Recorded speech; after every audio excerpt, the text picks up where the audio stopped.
advancing Jamaica's inclusive and proactive foreign policy and securing its trade interests abroad, a key task championed by the Ministry of Foreign Affairs and Foreign Trade in 2013 on a mission to maximize Jamaica's growth and development objectives.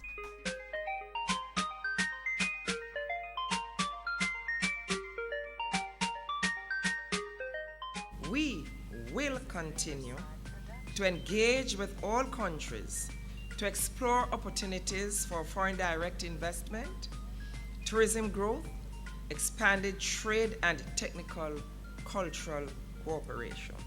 The task of maintaining, strengthening, and capitalizing on Jamaica's diplomatic relations with other nations is the premier focus of the Ministry of Foreign Affairs and Foreign Trade. With Minister A.J. Nicholson at the helm, it executed that task with renewed vigor in 2013. A historic milestone was reached as the governments of Jamaica and the Solomon Islands established diplomatic relations. Foreign relations were also strengthened with existing friends such as Brazil, where a Jamaican embassy was officially opened in Brasilia, as well as the United Mexican States, Germany, Japan, and the People's Republic of China, to which new high commissioners and ambassadors were appointed.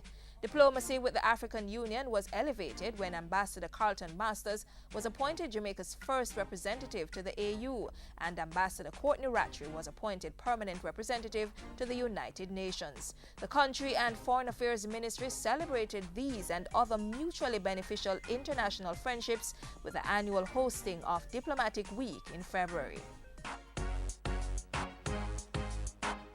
At the regional level, Jamaica continues to actively engage with our sister CARICOM territories in seeking to find solutions to long-standing impediments to trade. As part of that, Minister Nicholson initiated critical engagements with his Trinidad and Tobago counterpart, Winston Ducaran. At a meeting in Kingston, they discussed broiling issues of trade imbalance and hassle-free movement for Jamaicans into that country. Notwithstanding the fact that a significant number of Jamaicans have entered Trinidad and Tobago without any difficulty, and might I just pause, it's about 96%. We have agreed that the immigration authorities of both countries must cooperate in addressing allegations of profiling. Local business leaders were also allowed to engage with the Trinidad delegation on matters of trade, and Minister Nicholson was invited to hold a second round of consultations in Port of Spain in the first quarter of 2014 to take stock and follow up on the trade and travel agreements and understandings reached in Kingston. But Trinidad was not the ministry's sole focus in 2013. Other CARICOM partners were engaged at the 24th intersessional meeting of the Conference of Heads of Government held in Port-au-Prince, Haiti in February. Among the issues discussed were the regional crime and security agenda, the Arms Trade Treaty, CARICOM's reform process, the regional architecture for financial stability, the CARICOM Regional Aid for Trade Strategy, and the region's preparations for the United States Foreign Account Tax Compliance Act, FATCA. Meanwhile, Jamaica and other states formed an alliance for sustainable development through investment within the Caribbean and Latin America.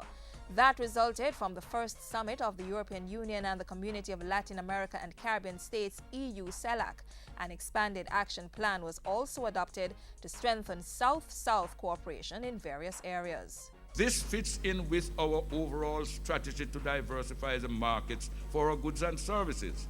In 2013, Jamaica was also among 10 Caribbean countries to sign the first ever international treaty to regulate the trade of conventional weapons. The discussions on an arms trade treaty are of major importance to Jamaica in curbing violence and strengthening national security. Jamaica's diplomatic and trade relations were also strengthened with foreign states beyond the Caribbean waters in 2013. The ministry was integral to the execution of an official visit by Prime Minister Portia Simpson-Miller to China, where the Foreign Affairs Minister signed some important agreements on behalf of the government. Her presence here in China is very, very important in cementing the important relationship and in ensuring that certain matters which have been on the way can be taken further at the highest level. Ahead of that mission, Minister A.J. Nicholson promoted Jamaica's investment potential at the second annual Global Services Forum in Beijing. While there, he held bilateral talks with his Chinese counterpart. Later in the year, the Foreign Affairs and Foreign Trade Ministry helped to plan another successful mission to attract investors from the Asian continent. Our collaboration has translated into a number of projects and programs in the areas of trade, economic, and technical cooperation. These programs have complemented our national development goals, bringing significant benefits to the peoples of Jamaica and Japan. Meanwhile, the government continued to pay close attention to developments within the multilateral trading system that may constitute unfair and undue barriers to trade. So in collaboration with the International Trade Center, the ministry hosted a consultative workshop to heighten awareness among business stakeholders on what's called non-tariff measures, NTMs. Some of these NTMs are for legitimate purposes such as human, animal and plant health, environmental concerns, as well as security-related risks. In particular, developing countries like Jamaica are forced to comply with a wide range of technical regulations, product standards, and administrative procedures that frustrate our efforts at market access. The private sector was empowered to identify and become more vigilant in monitoring, documenting, and reporting suspected use of such policy measures. In 2013, the Foreign Affairs Ministry was also determined to elevate Jamaica's relations with its diaspora. The 5th Biennial Jamaica Diaspora Conference laid the foundation for partnerships to realize tangible benefits from sustainable trade and investments. There was a total of 240 meetings facilitated among 14 investors and 30 local projects.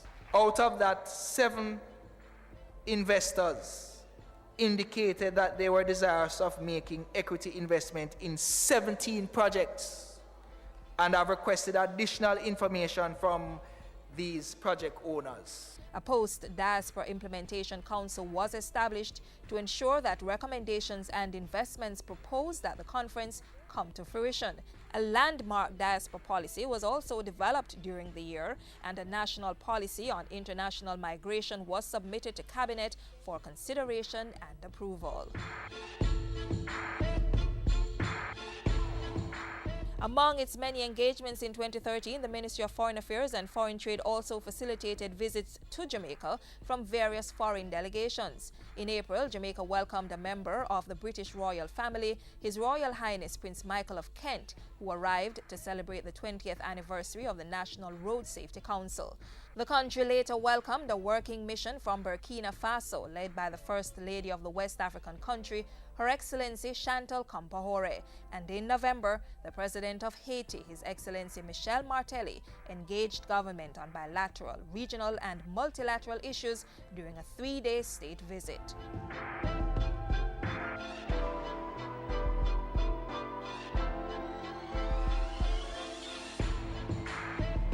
The Ministry of Foreign Affairs and Foreign Trade in 2013, maximizing Jamaica's growth and development objectives.